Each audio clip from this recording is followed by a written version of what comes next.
In the spring of 2020, the world's airlines were burning through cash faster than almost any business on Earth. Planes were parked.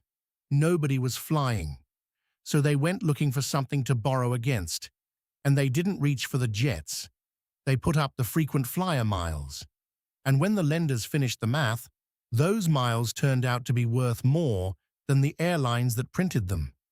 To see why that's strange, start with what you think an airline is. It sells you a seat. Its profit should be the fare, minus the fuel, the crew, the gate fees, and a very expensive airplane. And by that math, flying people is one of the worst businesses ever invented. Take the average American domestic ticket, around $383. After all those costs, analysts estimate the airline keeps something like $5.50. That's a profit margin of roughly 1.5%, thinner than a grocery store, in a good year.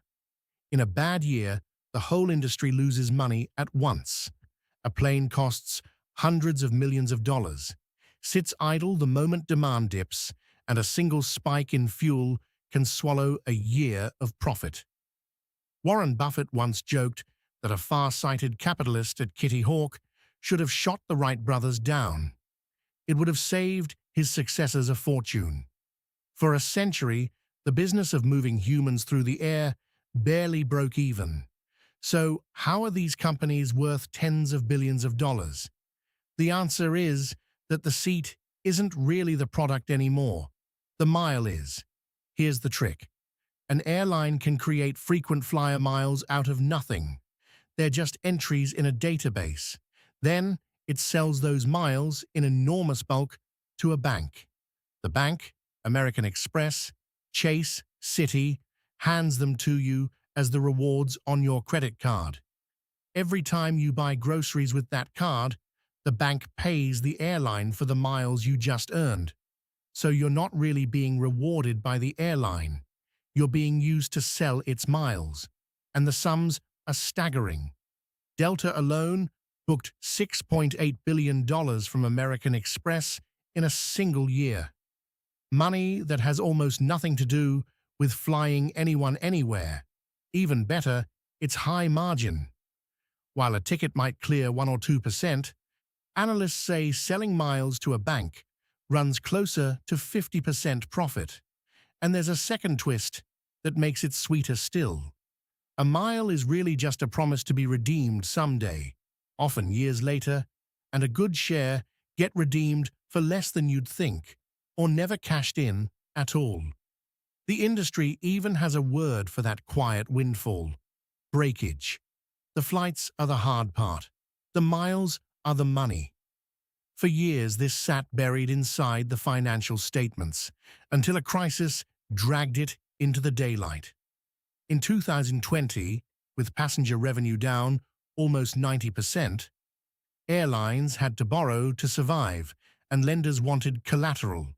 So the airlines pledged the only thing valuable enough: their loyalty programs, and to raise the money, they had to let appraisers put a public number on them.